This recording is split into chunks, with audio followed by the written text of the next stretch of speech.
Good day, Crime Talk aficionados. My name is Scott Reisch, and this is Crime Talk, the most fact-driven, unbiased true crime channel on the entire internet. First, let's get straight to the docket.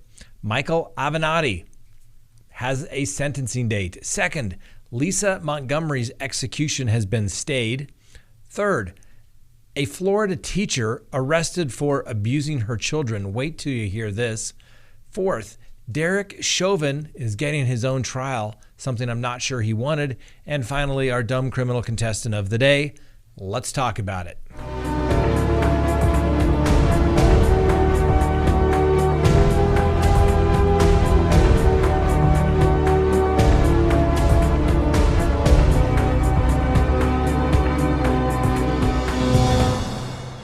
Good day, Crime Talk aficionados. This is Crime Talk, and my name is Scott Reisch. Thanks for watching. If you haven't done so already, I'd please ask you to hit that subscribe button, then move over and hit that little bell so that you receive notifications of when we put up new content or go live, like we will this evening at 6 p.m. Mountain Time. We'll go live on both YouTube as well as Facebook.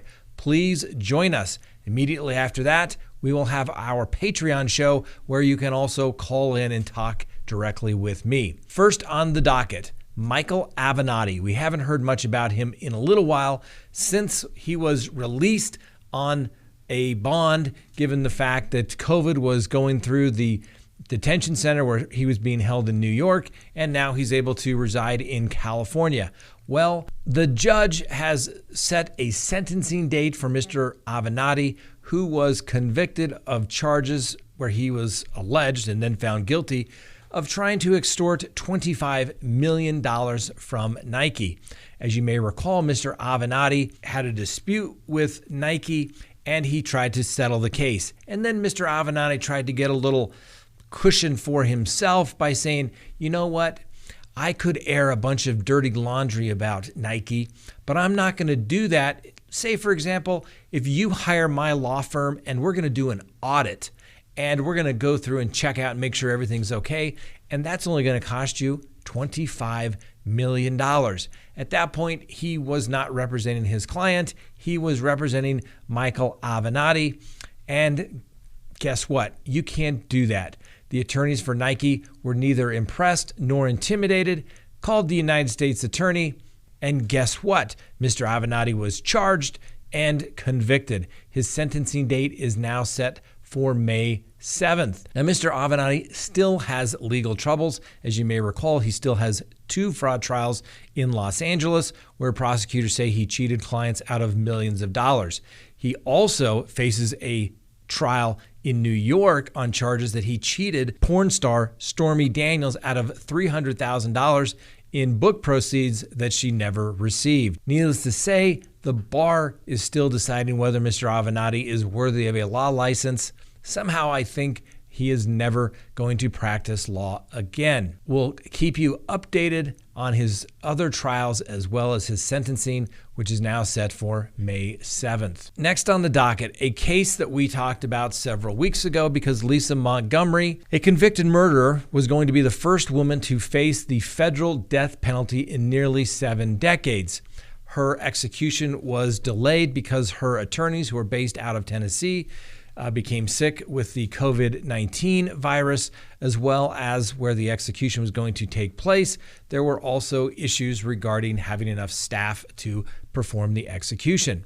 Well, Miss Montgomery's legal team has filed a motion with the court, and the court granted a stay of execution in regards to Miss Montgomery's case, because they allege that she is not competent to proceed and that she does not understand the basis of her execution.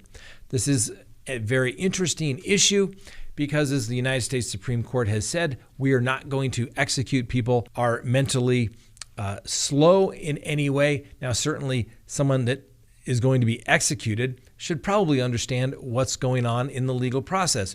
Just like in lots of cases that we've talked about, if a defendant is not competent to proceed, has some sort of mental defect or disease, and is not able to appreciate and understand the proceedings or be able to assist their counsel in their case, the case cannot go forward. Alleging that one is not competent, though, is not an issue that I have seen before, and certainly this is going to be appealed. Guess what? The prosecutors already have, so the appellate courts will probably decide this soon, and ultimately it's probably going to wind up at the United States Supreme Court, which a lot of these issues have already been raised and rejected by the appellate courts as well as the United States Supreme Court as it relates to Miss Montgomery. As in all execution cases, motions are filed literally up until the last minute to see if a stay will be granted. Obviously, it was in this case.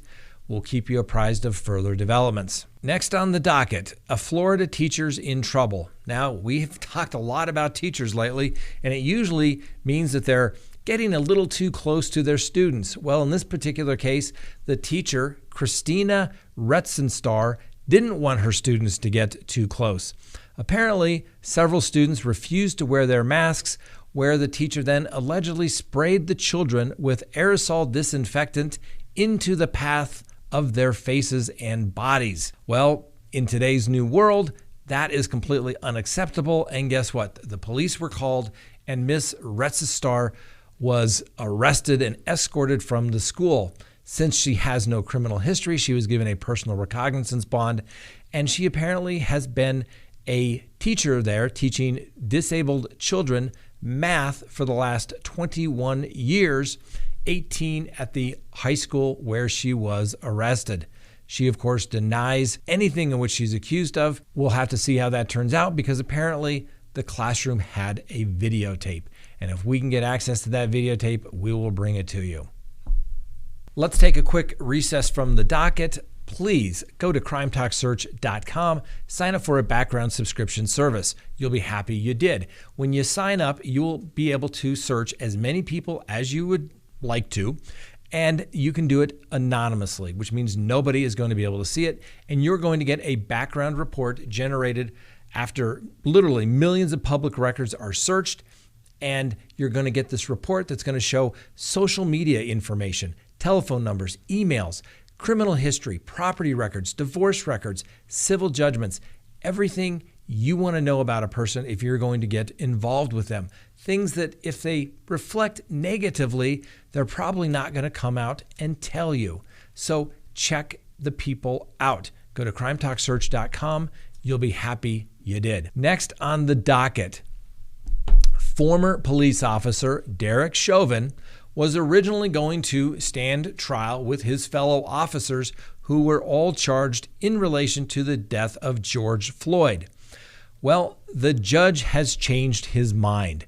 The judge has said due to ongoing coronavirus pandemic issues, the courtroom in which they had planned to have the trial simply is not big enough to comply with CDC as well as state guidelines to have the attorney, counsel, prosecutors, judges, and jurors spread far enough apart. Therefore, the judge has said, Mr. Chauvin, you get to go first and you get to go alone.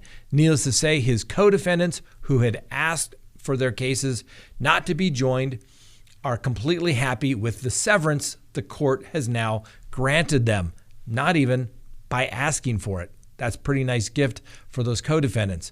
I assure you, the co-defendants, though, are still going to be pointing all of their fingers at Derek Chauvin, and what is the beautiful thing for the co-defendants is he won't be there. I'm sure Mr. Chauvin wanted everyone to be together for trial, so maybe he could hide a little bit and maybe spread the blame around just a little bit. Needless to say, now Mr. Chauvin will be there on his own. Now, the prosecutor wanted all of these cases tried together. Certainly, they're not going to be happy, and we'll wait and see if they're going to file any kind of objection or ask that we delay the trial so that we can have everybody in there, maybe when these vaccinations get around to more people and the COVID-19 virus will not be such an issue. Needless to say, Mr. Chauvin's trial could go as early as March, and the co-defendants now have a trial date of August 23rd, 2021. We will continue to watch that case. The court has already said that they're going to allow it to be televised, basically via YouTube. and we will bring it to you live. If there's one case that should be televised, it should be that particular case so that everybody can see what evidence exists and what doesn't exist, and so people can make up their own mind about the facts of that particular case. Next on the docket, a man who is going to be kind of an honorary dumb criminal contestant because he wasn't charged, but apparently he was smart enough to talk his way out of it.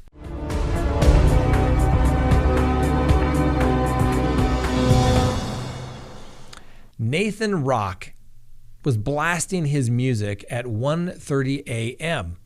His neighbor, needless to say, wasn't pleased, ultimately called the police. The evening started by Mr. Rock playing his music loudly.